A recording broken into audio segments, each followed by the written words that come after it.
세션 3 제조업 활성화와 일자리 창출. 먼저 발제부터 시작하겠습니다. 발제는 박도현 에키노르 전무님께서 제조업 활성화와 일자리 창출에 대해서 먼저 발표를 하겠습니다. 네, 안녕하십니까. 금일 제조업 활성화와 일자리 창출 관련해서 발표하게 된 에키노르 박도현 전무라고 합니다. 잘 부탁드리겠습니다.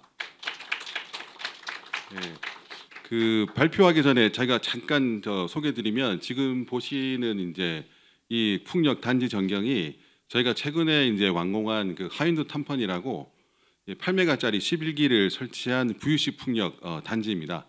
작년에 저희가 완공해서 최근에 이제 상업 운전을 개시했고요. 저희가 이제 생각하는 바로는 상업 운전하고 있는 VUC 풍력 단지로는 두 번째라고 저희가 좀 자랑을 하고 있습니다. 네, 금일 이제 말씀드릴 컨텐츠로는 국내 해상 풍력 산업의 서플라이 체인 구축과, 그리고 이제 향후 계속해서 이제 지속적인 일자리 창출을 위해서 저희가 이제 에키노르가 고민하고 있고, 기존의 업계분들과 여러 가지 대화를 나누었을 때 고민하시거나 방안에 대해서 설명드리도록 하겠습니다.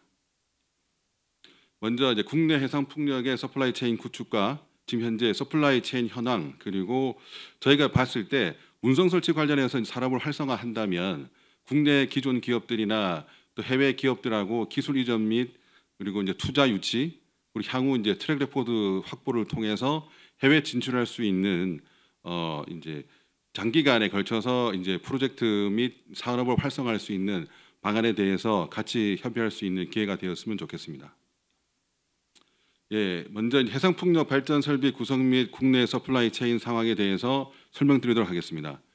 지금 보시는 그림을 보시면 저희 이제 먼저 패브리케이션, 이제 지금 오늘 뭐 SK 에코플랜트도 와 계시고, 그다음에 신한중공업이라든지 세진중공업이라든지 현대중공업, 대우, 하나오션, 많은 이제 국내 이제 조선사들이 기존의 해양 플랜트를 통해서 제작 역량은 충분히 갖추고 있다고 저희가 판단하고 있고요.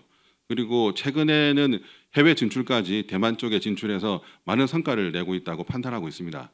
그래서 제작 역량은 충분히 갖추고 있고요. 가격적인 면에서도 저희가 이제 중국이라든지 싱가포르하고 비교해 보면 국내 선사들이 가격 경쟁도 충분히 갖추고 있습니다. 네, 국내 뭐 가격을 100이라고 보면 중국이나 싱가포르들이 한 7, 80 정도 수준에 있는데요.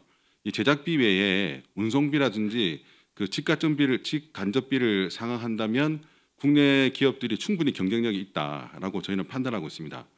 그리고 저희가 이제 두 번째로 이제 터바인인데요.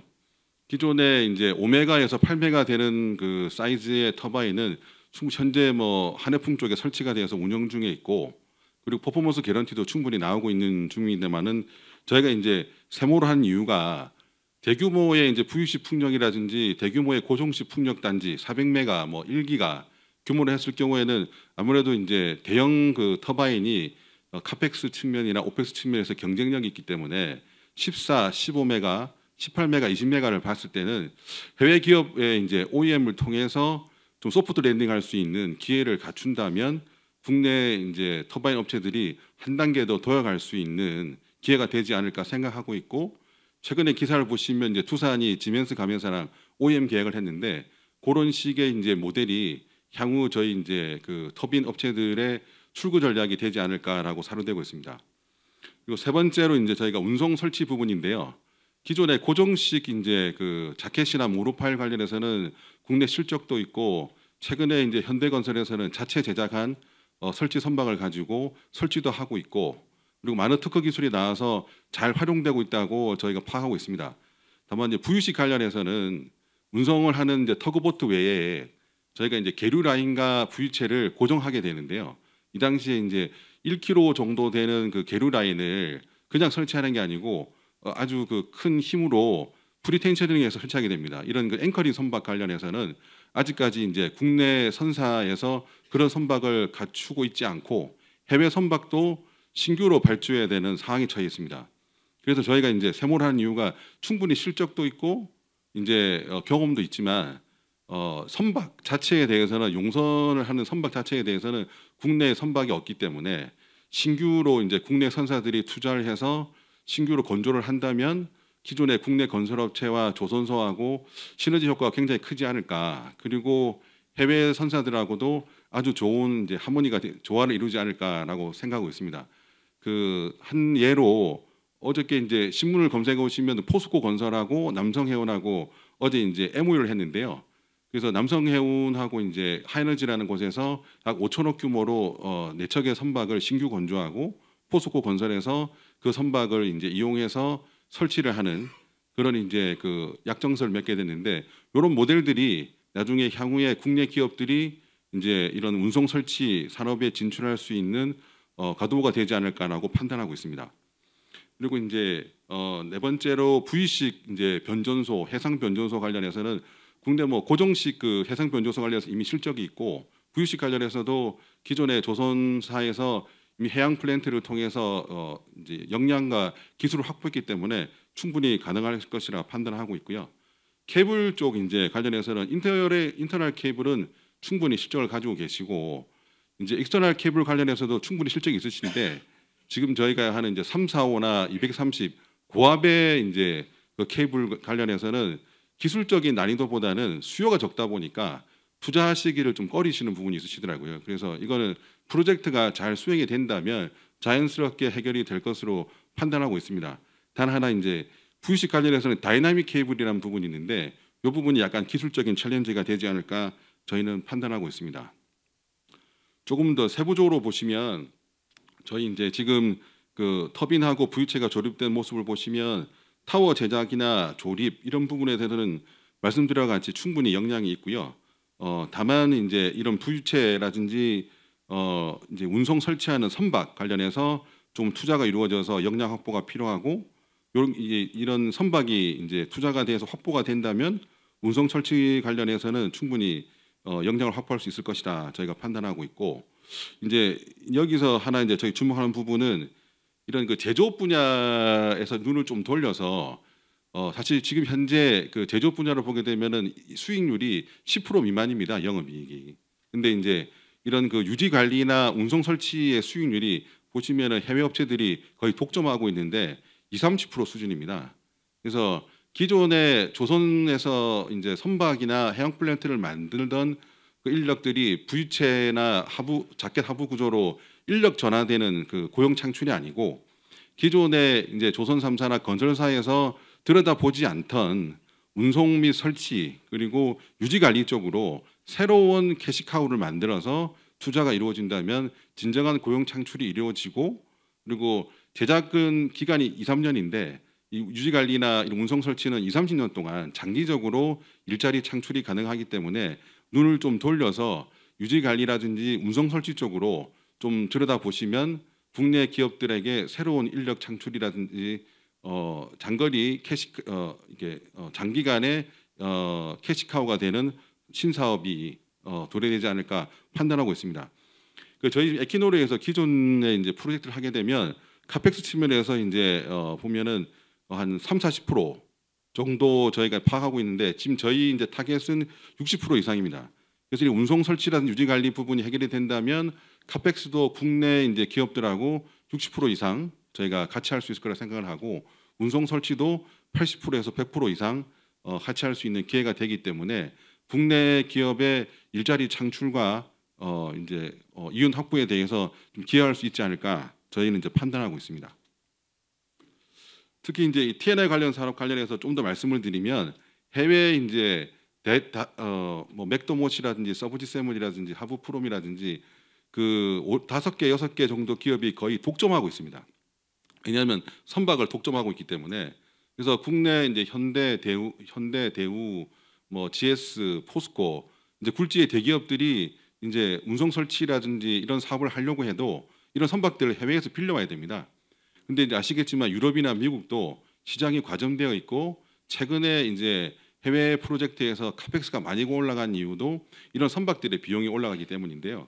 기존에 이제 8메가, 10메가짜리 설치하던 선박들 가지고는 15메가, 20메가 설치가 불가능하기 때문에 신규로 선박을 건조하는 비용이 지금 현재 카펙스에 반영이 되기 때문에 지금 현재 프로젝트를 준비하는 프로젝트들한테는 큰 부담이 될 수 있습니다. 그래서 이제 이게 1기가짜리 하나 프로젝트가 아니고 에키노라 같은 경우에 지금 한국 쪽에 한 5기가 정도 규모로 저희가 파이프라인을 구축 중인데 이런 식으로 된다고 하면 많이 더 도움이 되지 않을까 판단하고 있습니다. 그리고 이제 지속적인 일자리 창출을 위해서 설명을 드리도록 하겠습니다. 운송설치에 대해서 말씀을 드렸었는데요. 이제 25년, 30년간 운전을 하기 위해서 저희가 유지관리 역량을 확보를 한다면 기존의 검사 인력이라든지 보수 인력이라든지 이런 그 관심을 두지 않던 분야에 저희가 이제 새로운 마켓을 창출한다면 새로운 일자리 창출과 여러 가지 분야에 도움이 될 것으로 판단하고 있습니다. 그리고 이제 전통적으로 저희가 이제 일자리 창출을 계산하는 방법들이 있는데 생산 유발 효과라든지 고용 유발 효과를 통해서 수치를 뽑고 있는데 이게 사실 좀 잘 안 맞더라고요. 저희가 해보니까 예를 좀 보여드리면 왼쪽에 보시는 게 저희가 이제 엠파이어 프로젝트라고 미국의 준비 중인 프로젝트입니다. 준비 중인 프로젝트. 앞에 보셨던 공식으로 계산해 보면 고용률 효과가 16,000명이다 이렇게 나오는데 실제로 이렇게 될는지는 잘 안 믿으시더라고요. 저희도 안 믿고. 오른쪽에 보이시는 게 실제로 하인드 스코틀랜드라고 저희가 30메가 운영 중인 건데 보시면 이건 실제로 운영하고 있는 겁니다. 실제 숫자죠. 그래서 보시면은 개발할 당시에 한 300명 정도, 운영에 30명 정도. 저희가 이제 울산에서 준비 중인 프로젝트 반딧불이를 이걸 환산해서 계산해 보면 운영이 한 250명 정도 들어가게 되는데 그래서 이런 그 전통적인 수치들이 안 맞다 보니까 그 지자체들이나 정부에서 이런 그 고용 창출 관련해서 잘 안 믿으셔서 울산 쪽에는 저희 에키노르하고 그다음에 쉘, 그 GIG 5개 개발사들이 공통으로 해서 소시오 임팩트 어널리시스를 새로 하고 있습니다. 그래서 단체 예를 보시면 동해 같은 경우에 예타 통과될 때 프로젝트 규모가 전체 카펙스가 1.2조인데 생산 유발 효과가 거의 3조 원에 달하는 수치로 나옵니다. 그냥 계산하게 되면. 그래서 이거는 사실 좀 괴리감이 좀 큽니다. 그래서 저희가 실제적으로 이제 울산 지역에 저희 이제 파트너사들하고 인터뷰를 해보면 제작자들 같은 경우에 저희가 VU체 50기 정도, 석션 파일 저희가 한 170기 정도, 총 24만 톤 정도 저희가 제작할 경우에 이런 업체들 얘기해 보면 한 3년 동안 고용 창출 효과 4,000명 정도 나오더라고요. 앞에서 보신 숫자하고는 이제 굉장히 큰 차이가 나는데 이런 숫자가 좀 실질적인 숫자지 않을까 판단을 하고 이런 제작 외에 저희가 조립기지, 운영, 유지, 보수 기지를 통해서 또 새로운 인력이 한 200명에서 500명. 지금 이제 저희 직접 그 이제 고용 인력은 운영할 경우에 200명 정도 생각하는데 선박까지 치면 한 400에서 450명 정도 됩니다. 그래서 이러한 그 숫자가 실질적인 일자리 창출에 대한 기여하는 부분이 아닐까 판단을 하고 있고요.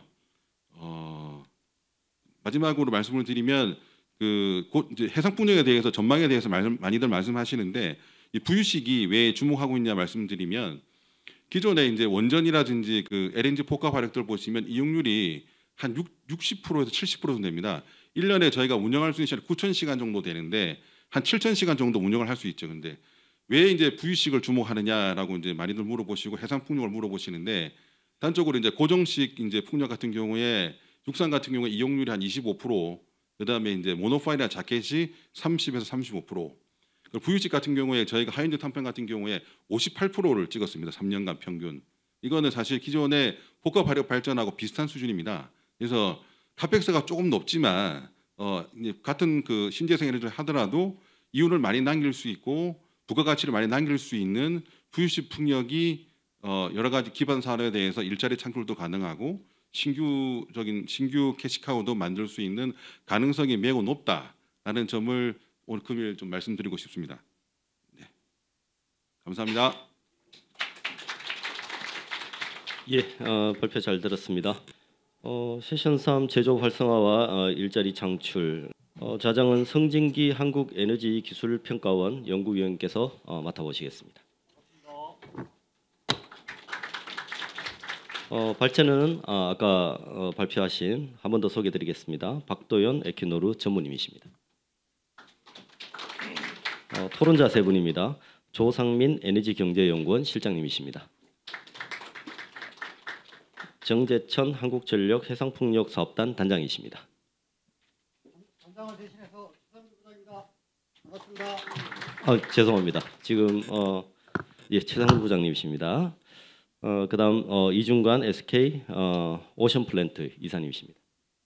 안녕하십니까, SK 이중관입니다. 예, 성진기 박사님께 마이크 넘기도록 하겠습니다. 예, 반갑습니다. 소개받은 성진기입니다. 이 포럼 준비하면서 이제 제가 생각했던 게 1차 포럼은 왜 필요한가에 대한 부분을 우리 국민들이나 아니면은 또 정부 쪽에 계신 분들한테 좀 소개하는 그런 취지였고, 2차 포럼은 이제 11월 29일 합니다만은 무엇이 문제인가라는 관점입니다. 그래서 오늘 그 사전 질의를 제가 143건을 보고 왔는데 대부분 다 2차 포럼 무엇이 문제인가에 대한 질문을 많이 하셨더라고요. 그래서 굉장히 관심이 뜨겁고 특히나 이제 업계에 계신 분들이 많은 관심을 가져주신 것 같습니다. 그래서 이제 토론 시작하기 전에 항상 말씀드리지만은 해상풍력은 앞에서 우리 전문님께서 말씀해 주셨지만은 굉장히 다양한 학제가 어우러지는, 예를 들면 뭐 전기, 기계, 뭐 건축, 토목, 뭐 항공, 뭐 해양, 뭐 전자 분야, 모든 부분이 다 엎치는 그런 분야이기 때문에 단적으로 해상풍력은 융복합 플랜트 사업이다, 해양 융복합 플랜트 사업이다라는 것을 좀 알고 시작하면 좋겠습니다. 그래서 항상 풍력하시는 분한테 그런 말씀을 먼저 드리거든요. 그런 말씀 좀 드리고, 두 번째는 앞서서도 이야기 나왔지만은 시장 문제인데요. 시장이 있어야만 이해가 되는데 시장이 없기 때문에 이제 R&D를 해도 제대로 안 되고 계속 이제 추격만 하는 그런 상황이 됐기 때문에 우리가 이제 배실 문제도, 아까 우리 에케노레 전문의 말씀하셨지만은 배실 문제도 시장이 없으면 배실을 만들 이유가 없죠. 1조 5천억 2조를 두고 건조를 해서 그걸 쓰지를 못하는데, 그렇다고 또 배실 문제를 해외에서 용분하자니 아마 한 2026년까지는 배가 없을 걸요. 아마 10메가를 초과하는 배실들은 더더욱이나 구하기 힘들 겁니다. 그래서 이제 계속 악순환이 되는 건데, 오늘 토론에서 좀 편하게, 난상 토론은 아니더라도 좀 날카롭지 못하더라도 좀 편하게 하면 질문을 좀 던지고 했으면 좋겠습니다. 그래서 저희 세션이 제조업 활성화와 일자리 창출인데, 요 발제를 보시고 난 뒤에 각 토론자들의 뭐라 그럴까, 전문가의 식견 입장에서 요 주제에 대해 어떻게 생각하는지 차례대로 한번 들어보겠습니다. 일단 우리 에너지경제연구원에서 신재생 에너지 실장을 맡고 계신 조상민 실장님께 좀 들어보도록 하겠습니다. 실장. 네, 반갑습니다. 조상민입니다.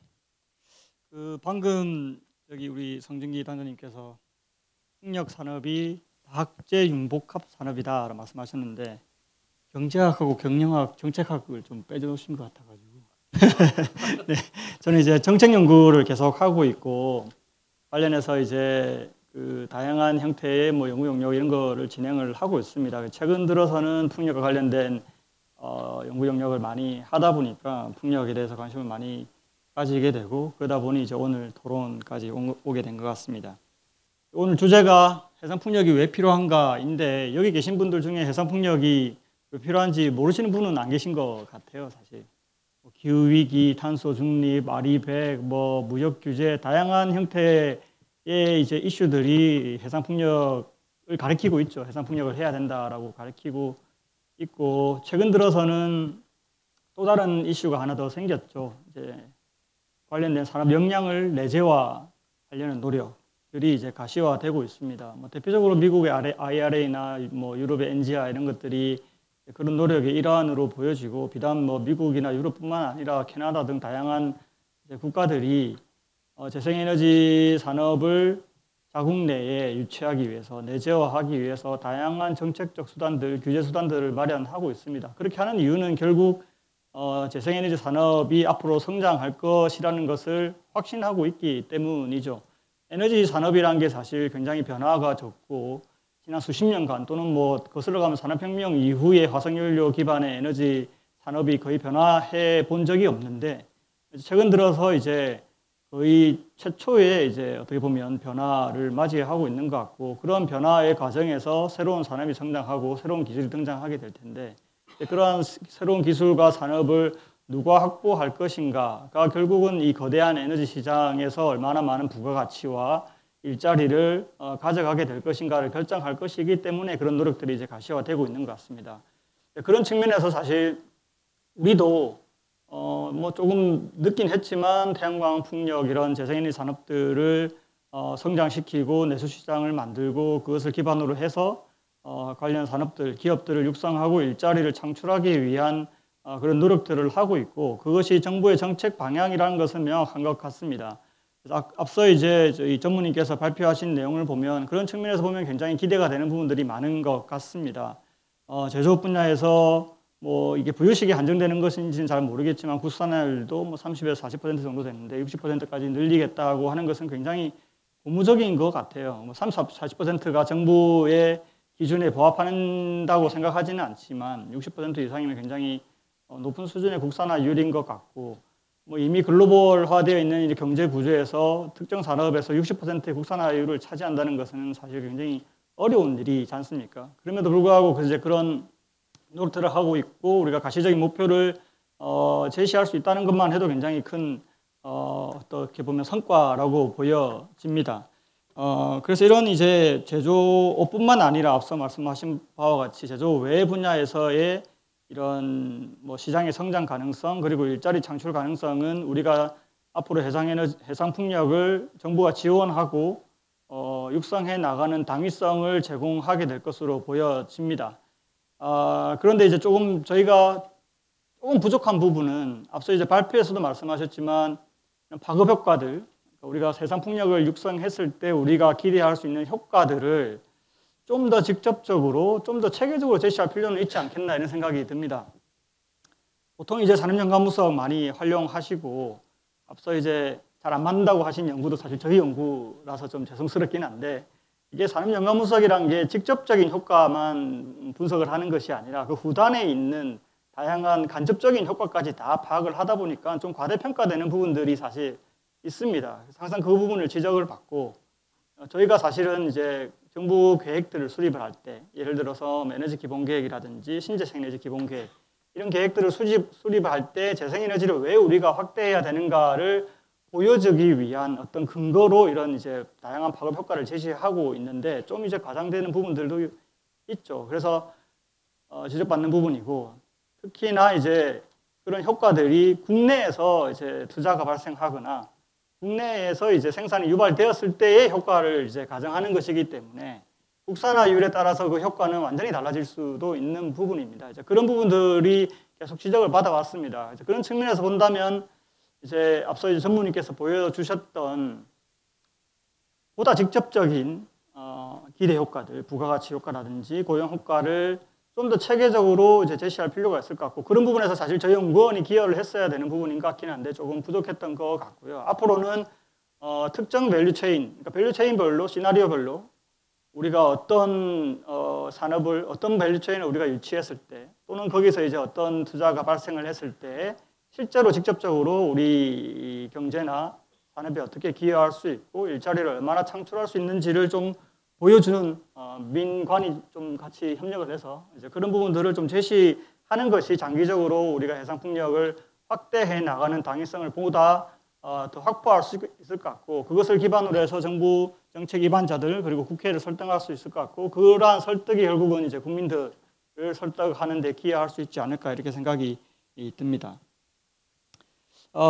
그래서 이런 이제 사실 해상 풍력이 가지고 있는 이런 효과들을 우리 걸로 만들기 위해서 정부가 다양한 노력들을 하고 있고 그러한 노력 중에 하나가 풍력 경쟁 입찰의 평가 지표에 좀 반영이 되는 것 같습니다.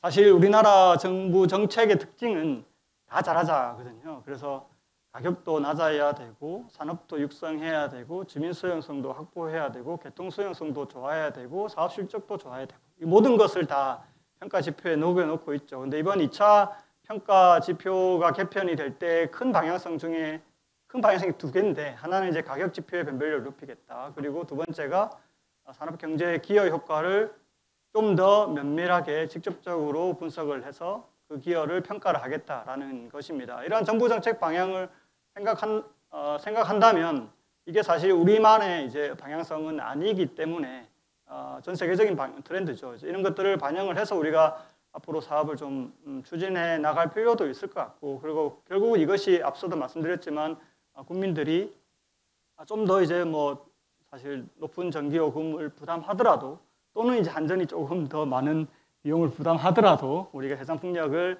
앞으로 확대해 나가는 그런 이제 수용성, 일종의 하나의 또 수용성이 되겠죠. 주민 수용성 굉장히 고생 많이 하시고 있을 것 같은데, 국민 수용성 측면에서 그러한 노력들을 우리가 앞으로 계속 해 나가야 되지 않을까 이렇게 생각을 하고 있습니다. 네, 이 정도 토론 마치겠습니다. 좋은 말씀 감사드립니다.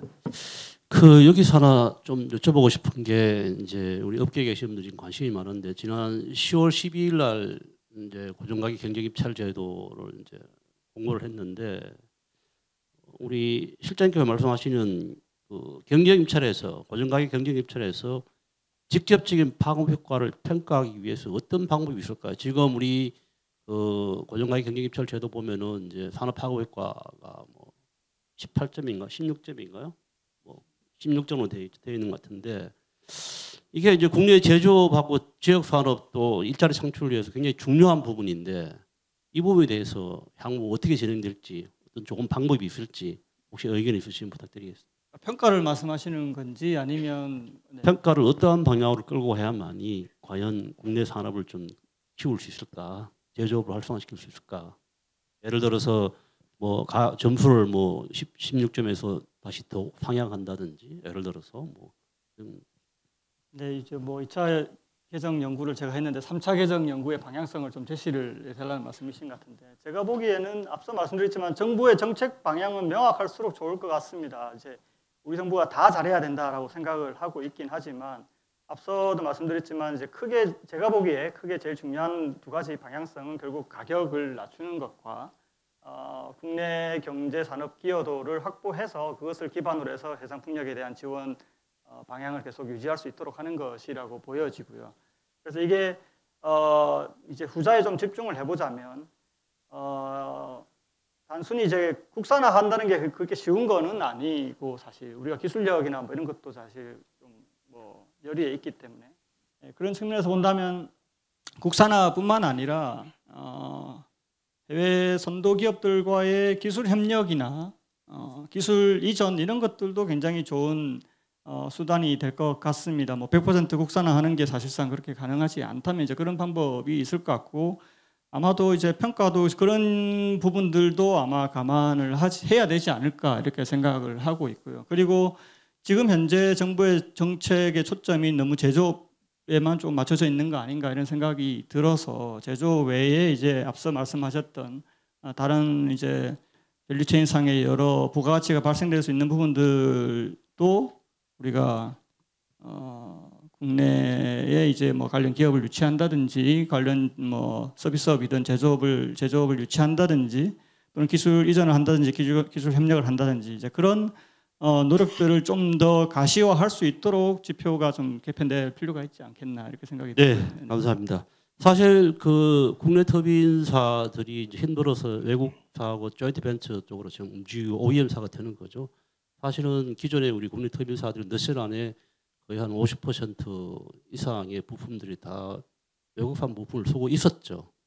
근데 이제 베프타스나 뭐 GMS 가메사나 뭐 GE사가 들어오는 건 좋은데, 그들의 기술을 가지고 조인트 벤처 하는 건 좋은데, 그 안에 있는 너실 속에 있는 뭐 제너레이터라든지 변압기라든지 뭐 인버터라든지 이런 부분들, 전장 부품들, 뭐 요 베어링이라든지 이런 부분들을 국산화해 나가는 것들이 필요한데, 그 부분에 대해서 좀 더 정책적으로 좀 했으면 좋겠다, 그런 말씀을 드리고요. 그다음에 우리 최성주 부장님 오늘 대신 나오시기 힘드실 텐데 좋은 말씀 짧게 좀, 자꾸 길게 말씀하시니까 예. 예, 저는 이제 참고로 제가 이제 해외에서 이런 투자 사업 쪽에 이제 한 10년 정도 근무를 했었습니다. 풍력을 2009년부터 했었고요. 저는 이제 우리나라에 와서 느꼈던 게, 이제 개인적인 의견이지만은 이 산업부하고 에너지부가 분리되어야 한다, 이렇게 생각을 하는 사람 중에 한 명입니다.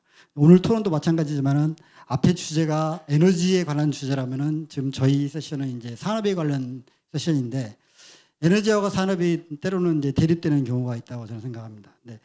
에너지 측면을 놓고 본다면은 이제 세 가지를 이야기하는데요. 이제 에너지가 가지고 있는 도전 세 가지니까, 이제 첫 번째는 이제 에너지 안보, 두 번째는 이제 경제성, 세 번째는 이제 지속 가능성. 이렇게 해서 에너지 트릴레마라고 이제 표현할 수 있을 것 같은데요. 이제 이런 측면이 이제 산업에 가지고 와서 이제 보니까 제가 이제 이 주제가 이제 산업에 관련된 주제니까 일단은 저희가 이제 먼저 발제자께서 소개하신 내용은 이제 부유식 관점에서 소개를 했고 저희가 주로 하고 있는 거는 이제 고정식 관점에서 말씀을 드리면은 고정식은 이미 이제 프루븐 테크놀로지라고 보면 좋을 것 같습니다. 이제 그런 측면으로 본다면은 정부가 할 수 있는 정책이 이제 아까 고정가격 제도에서 점수를 더 주는 제도가 있을 것이고 이제 반대적으로 이제 뭐 세금이나 이런 쪽으로 해서 이제 네거티브로 해서 막는 방법이 있을 거라고 생각이 듭니다. 근데 이제 대표적으로 제가 이제 사례를 들면은 예를 들어서 영국 같은 경우는 터빈 업체가 없는데도 해상 분역이 발달되어 있다. 이제 이게 관점이 이제 새로운 관점을 봐야 될 것 같고, 그다음에 최근에 이제 미국에 벌어지는 일들이 뭐냐면은 예를 들어서 554 같은 경우가 하는 게 이제 선박 이슈입니다. 설치 선박 가지고 이슈가 있는 겁니다. 잘 아시겠지만은 이제 미국은 존스 액트라고 해가지고 그 나라의 선박을 쓸 수밖에 없는 구조로 되어 있거든요. 그러니까 소위 말하면은 LCR을 너무 강조를 하게 되면은 사업이 지연되고 비용이 올라가는 구조. 그러면은 에너지 요금이 올라가고 그로 인해서 국민의 부담이 늘어나는 구조가 된다는 겁니다. 그러니까 이 LCR 제도, 그러니까 네거티브 제도와 포지티브 제도를 어떻게 조화를 할 것이냐. 그러면은 오사 같은 경우는 어떻게 미국에서 고민을 했냐.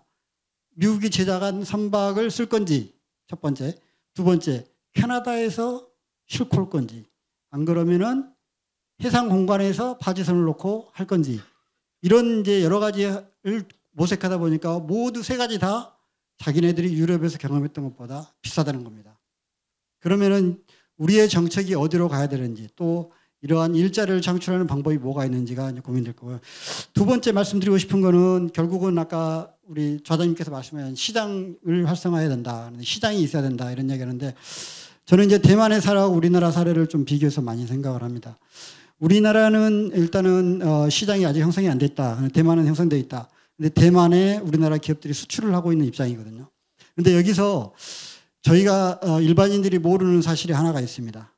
대만에 우리나라 기업이 수출할 수 있는 이유가 뭐냐?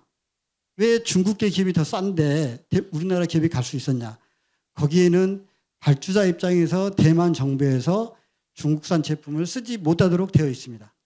그렇기 때문에 우리한테 기회가 온 겁니다. 그러면은 우리나라가 가격 경쟁이 있느냐? 이런 이제 이슈가 또 오게 되고요. 그 다음에 세 번째 마지막으로 제가 드리고 싶은 건 저는 이제 오늘 이제 한전에서 왔지만은 그릴 쪽 분야보다는 이제 해상풍력 쪽에 근무하고 있고 개발사의 입장에 섰습니다. 에퀴노르하고 똑같은 입장에서 왔는데요. 결국은 개발사가 어떤 기업을 선택하고 어떤 제도를 극복해 나가는 게 중요한 이슈입니다. 그러면은 그런 개발사가 일자리를 창출할 수 있도록 그런 놀이터를 만들어주는 제도, 그게 핵심이라고 저는 생각하고 있습니다. 네, 이상입니다. 놀이터를 만드는 제도가 어떤 게 있을까요?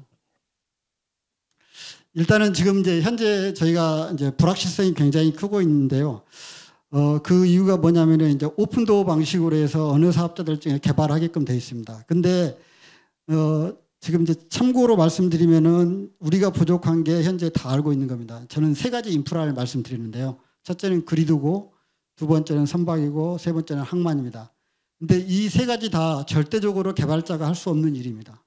그러면은 정부의 지원이 있어야 되고 그런 부분들이 촘촘하게 돼 있어야 된답니다. 왜 그러냐면요. 지금 개발사들은 너무 많은 파이프라인을 가지고 있습니다. 그렇지만은 동시에 할 수는 절대 없습니다. 제가 이제 NREL 자료라든가 이런 것들도 보면은 바이든 정부가 예를 들어서 2030년까지 30기가와트를 하는데 예를 들어서 WTIV가 4대에서 6대가 필요하다고 선언을 하고 있습니다. 예를 들어서 CTV는 58척이 필요하다. 그러면은 이러한 것들을 하기 위한 최소한의 인프라가 정부 차원에서 주도적으로 돼야 된다. 그렇게 생각하고 있습니다. 예, 알겠습니다. 그리드 문제, 선박, 항만 말씀하셨는데 뭐 한전에 계시니까 그리드는 제가 생각하는 데는 사업자한테 들은기지 말고 저프 쪽까지 확실하게 다 좀 해줬으면 좋겠어요. 어차피 그 돈이죠. 한전이 지금 적자가 나고 있지만은 국민의 세금이 사업자한테 가서 가격에 전가될 것인지 아니면 한전한테 가서 전가되는 게 맞는 건지 어떤 게 맞는지 모르겠지만은 사업자 입장에서는 그리드를 책임져 준다면 그만큼 좋은 게 없죠. 그래서 좋은 말씀 감사드리고요. 우리 이중관 이사님 짧게 좀 시간이 별로 없었어요.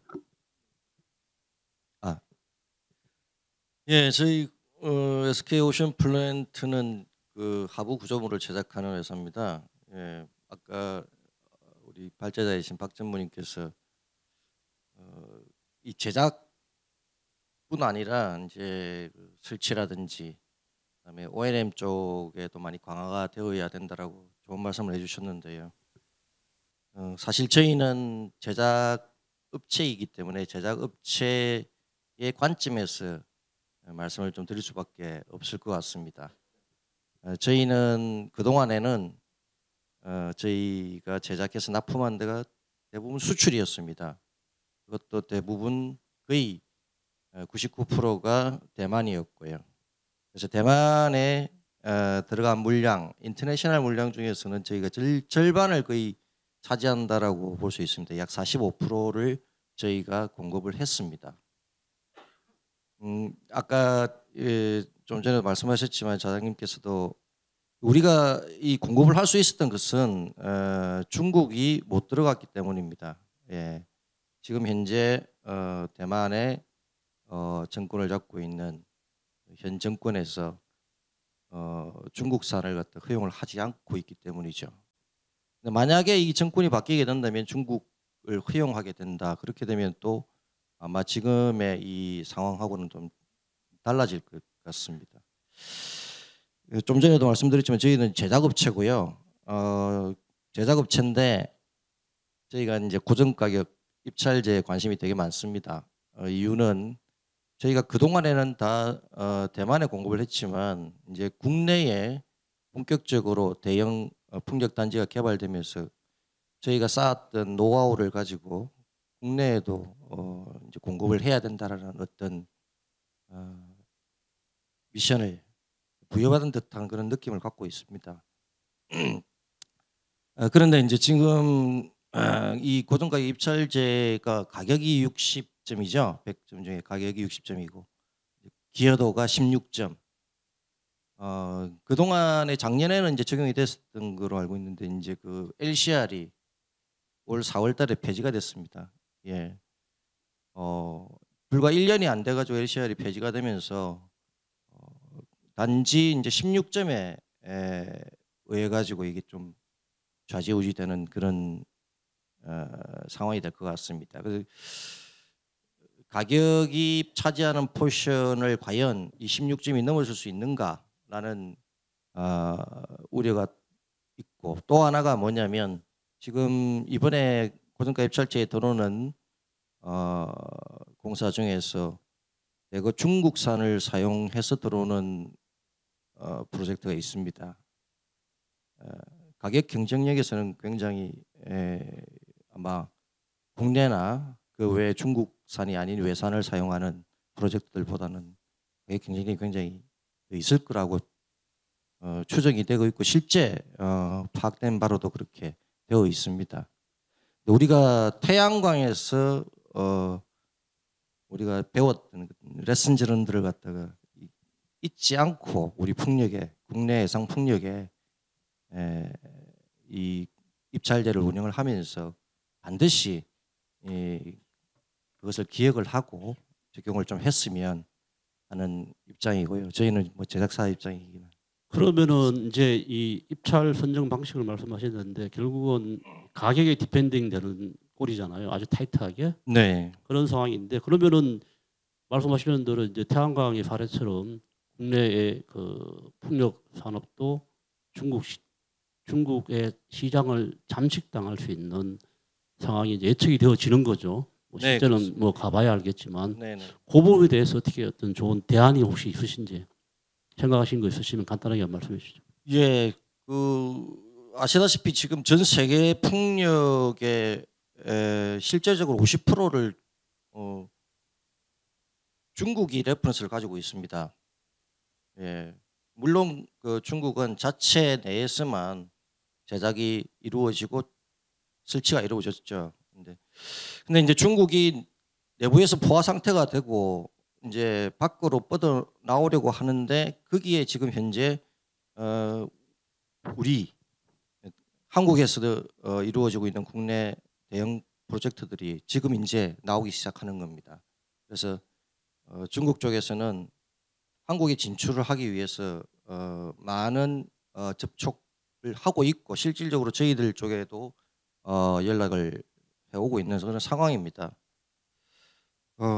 이거를 막지 못한다고 하면은 아마 과거에 잘못된 사례를 따라가지 않을까라는 생각이고요. 결국은 제가 이제 말씀드리고 싶은 거는 뭐 이미 폐지된 LCR을 부활할 수는 없을 것 같습니다. 과도한 국내 기업에 지원을 하는 거는 다른 국가에서 볼 때도 별로 좋지는 않겠죠.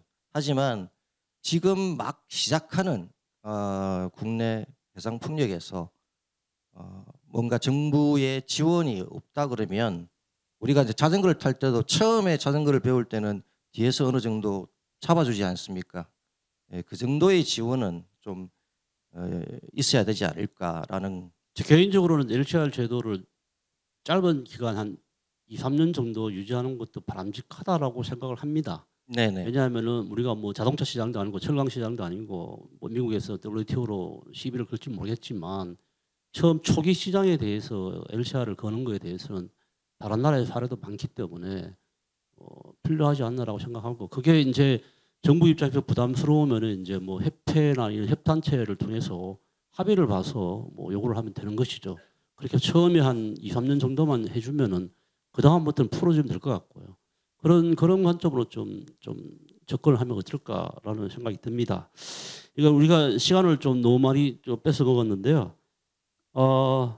우리 저 박도현 전문님께 좀 말씀드리고 싶은 게 일자리 창출 부분인데요. 지금 아까 발표하실 때 말씀하셨지만 데이터가 굉장히 헷갈리잖아요. 예를 들면 이제 물론 이제 아직 시작되지 않은 프로젝트이긴 하지만 그걸 가지고 이제 추정하면은 기가와트당 한 8,000명이 되는데 그럼 우리가 정부가 뭐 2036년까지 몇 기가죠? 20 몇 기가죠 아마? 10차 정기번에는 26기가, 26.7기가로 되니까 36년까지 뭐 그러면은 거의 뭐 몇십만 명의 일자리가 만들어지는 셈인데 이 부분에 대해서 이제 우리 조삼희 실장님 계시지만은 좀 스타디를 좀 많이 해야 될 것 같아요. 그래서 제가 오늘 일부러 이제 찾아왔는데 이제 이 부분은 고용노동부에서 이제 만든 보고서인데 2021년 말에 11月나왔는데 해상풍력 발전 확대 정책의 고용 영향이라는 이제 보고서입니다. 이제 고용노동부하고 고용노동연구원에서 만든 데이터인데 그걸 좀 인용을 좀 자료를 찾아보시면은 지난해에 있는 8.2기가 가지고 계산을 해봤을 때 건설 단계에서 직접 고용 인원이 러프하게 10,000명에서 20,000명 정도 8.2기가를 가지고 이야기했을 때 운영 단계에서는 4,000에서 8,000명 정도가 필요하다라고 나와 있고 덧붙여서 이야기한 게 이제 변전소 부분을 기가와트당 변전소를 1기가 변전소 설치할 경우에는 연 한 525명 정도의 인력이 필요하고 운영할 때도 변전소당 한 1.8명 정도 필요하더라고 자료가 나와 있습니다. 그래서 일부러 제가 찾아봤는데요. 우리가 잘못하는 부분 이런 부분인 것 같아서 우리 조삼희 실장님께서 향후에 이런 부분들 좀 연구를 좀 잘 좀 해주시면은 데이터를 좀 백업해 주시면 좋을 것 같습니다. 시간이 좀 별로 없기 때문에 바로 이어서 플로의 질문은 저희들이 못 받을 것 같고요. 사전 질문 중에서 이제 몇 가지 중요한 질문들만 좀 부탁을 좀 드리겠습니다. 1번 질문인데요. 143개 중에 우리 조삼희 실장님한테 여쭤보겠습니다. 뭐 그렇게 어려운 질문 아닌데 해외 기업들의 국내 발전 사업 참여를 장려 및 적극 지원 협력해야 하는지 아니면은 견제를 해서 국내 기업이 자력으로 사업을 수행하도록 해야 할까요? 라는 질문인데 혹시 뭐 브로드하게라도 한번 답변 좀 부탁드릴까요? 네, 앞서도 제가 비슷한 뭐 취지로 말씀을 드렸던 것 같은데 좀 과거에는 약간 해외 기업을 배제하고 국내 기업 위주로 해상풍력 특히 이제 터빈 쪽의 제조업을 육성시켜 보려는 노력들이 있었던 것 같습니다. 사실 그게 제 생각에는 그렇게 바람직한 상황은 아닌 것 같고요. 이제는 이제 우리가 할 수 있는 부분과 할 수 없는 부분들이 좀 보다 명확해진 것 같습니다. 그래서 그런 우리가 하기 힘든 부분들 또는 할 수 없는 부분들은 해외 기업들하고 협력을 하는 것이 빨리 초기에 이제 이 해상풍력 시장도 개화시키고 해상풍력 산업을 육성할 수 있는 어떤 기반을 마련할 수 있지 않겠나 이런 생각을 가지고 있습니다.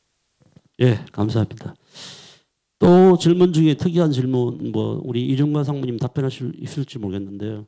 뭐 러시아 우크라이나 전쟁이나 미중 분쟁, 뭐 경제 위기, 물가 상승으로 자재비, 공사비가 증가해서 사업을 포기하는 사례가 실제 발생하고 있다. 그래서 국내 기업들이 상당히 좀 힘든 상황인데 이에 대해서 뭐 정부가 좀 뭘 해줬으면 좋은지, 또 기업들은 어떤 방향으로 갔으면 좋은지 혹시 뭐 좋은 고견이 있으시면 부탁드리겠습니다. 네, 그 국제 환경이 미치는 영향은 아마도 뭐 전 산업계에 다 동일하게 작용을 할 거라고 생각이 듭니다. 특히 이제 제조업 같은 경우에는 이제 머티리얼 가격의 상승으로 인해 가지고 직접적인 영향을 많이 받게 되겠죠. 저희 같은 경우에는 그 중에서도 뭐 기자재 중에서도 단순하다면 단순한 하부 구조물을 생산하는 그 회사입니다. 그러다 보니까 이제 강제 가격, 강제를 공급해 주는 데가 지금까지는 저희들은 국내에서 강제를 공급을 받아왔습니다. 근데 이제 저희 원가 절감을 위해서 이제 허용이 된다 그러면 중국산 아니면 수입을 해서 적용을 하는 것도 좀 검토를 하고 있습니다. 예. 근데 이제 국내에 만약에 지금 국내 해상 풍력에 뭐 중국산 강제를 허용을 하지 않는다라는 뭐 조항이나 이런 거를 갖다가 이제 들어가 있다 그러면 저희가 이제 뭐 적용하기는 좀 곤란하게 되겠죠. 그런 부분에 대한 어떤 좀 광범위한 좀 적용을 허락해 주십사 또 부탁을 좀 드릴 수 있고요. 그 다음에 저희가 지금 굉장히 어려운 상황이 조선업은 좀 화랑입니다. 화랑이기 때문에 사람을 구하는 게 굉장히 힘듭니다. 특히 저희가 위치하고 있는 공장에 위치하고 있는 고성은 거제하고도 많이 가깝고요. 우리나라 빅3 조선 중에 2개가 거제도에 있습니다. 그래서 인력을 참 수급하는 게 굉장히 힘든데 이거를 정부 차원에서 인력을 많이 좀 양성을 해 주셔가지고 거기에 대한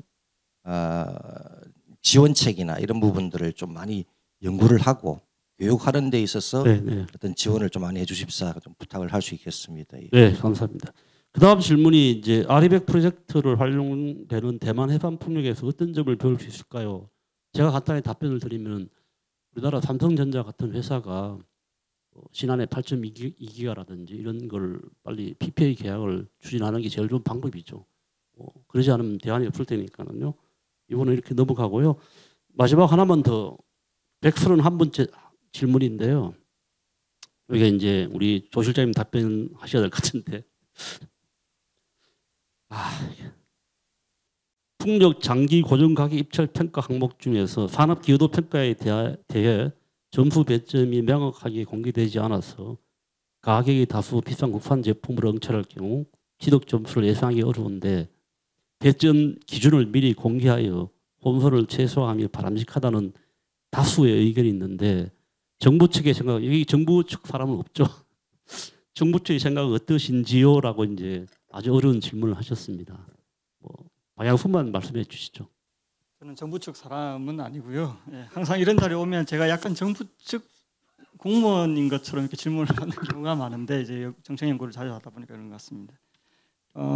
근데 이제 정부의 고민은 있는 것 같습니다. 물론 이제 저도 평가 지표는 명확하게 제시를 하고 세부적으로 다 제시를 해서 시장에 확실한 이제 신호를 정책 방향에 대한 신호를 제공하고 사업 참여자들로 하여금 그러한 신호에 반응해서 정부가 바라는 형태의 사업을 추진할 수 있도록 하는 게 바람직하다고 생각은 하고 있습니다. 근데 이제 우리나라가 이제 홀로 살아나가는 그런 국가는 아니고 다른 국가의 관계나 이런 것들도 고민을 하고 있는 부분이 있습니다. 그런 부분들 때문에 평가 지표를 명확하게 이제 공개 못하는 부분에 대해서는 저희가 이해를 해야 되지 않을까 이렇게 생각이 들고 다만 이번 입찰에서는 그 제출 서류의 양식을 그래도 좀 더 자세하게 제시를 해서 어떤 부분들에 정부가 신경을 쓰고 있는지는 제시를 했다고 보여집니다. 그런 부분들을 좀 참고해서 우리가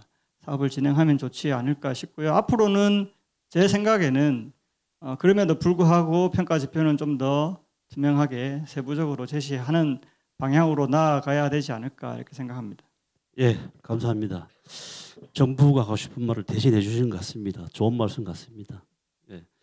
시간이 좀 부족한데요. 제가 마무리 발언하고 끝내도록 하겠습니다. 다음 세션에는 토론 시간을 1시간 반으로 늘리는 쪽으로 좀 검토하겠습니다.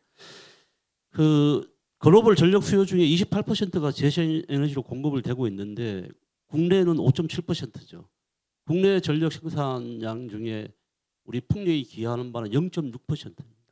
그래서 굉장히 갈 길이 멀다라는 말씀을 드리고 일부러 숫자를 말씀드리는데 잘 모르시는 분들 도움 되시라고. 글로벌 풍력 누적 설비가 906기가입니다.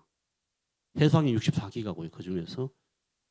근데 다 아시겠지만 중국이 365기가와트를 설치해 있습니다. 그리고 중국이 그중에 해상을 31기가를 가지고 있어요. 그래서 15년 전만 해도 저희하고 비슷해요. 저희들은 1.8기가 가지고 있죠. 1.8대 365라는 거죠. 그래서 이제 이런 내용을 좀 말씀드리고 싶고, 우리나라 경우에는 이제 가장 심각한 게 정책 일관성, 그다음에 거버넌스 문제, 그다음에 국민들을 설득해야 되는데 특히 에너지 요금 문제 관련해서 이러한 난제가 좀 산적해 있습니다. 그래서 우리가 한반도가 삼면이 바다이고 진짜 해상풍력 할 수 있는 기회가 널려 있고 기반 산업이 잘 되어 있는데 이것들이 잘 안 되고 있다는 게 너무 안타깝고요. 개인적으로는 적어도 우리나라는 100기가와트 정도의 해상풍력을 설치하는 게 맞다. 뭐 100기가와트 이용률 40%하면 40기가밖에 안 되겠죠. 그 정도로 해야만이 이게 그야말로 에너지 안보와 기후변화에 기여하고 재적 활성화하고 일자리 창출할 수 있다. 그린 수소다 만들 수 있다. 100기가와트면은 캐펙스 오프스 다 합치면 700조쯤 됩니다. 그러니까 새로운 어떤 뉴딜이죠. 그런 쪽으로 좀 갈 수 있도록 정부에서 적극적인 관심을 가져주시고 국민들이 좀 지지를 해줬으면 감사하다는 말씀을 드리면서 이 세션을 마치도록 하겠습니다. 감사합니다. 예, 5분 고생하셨습니다.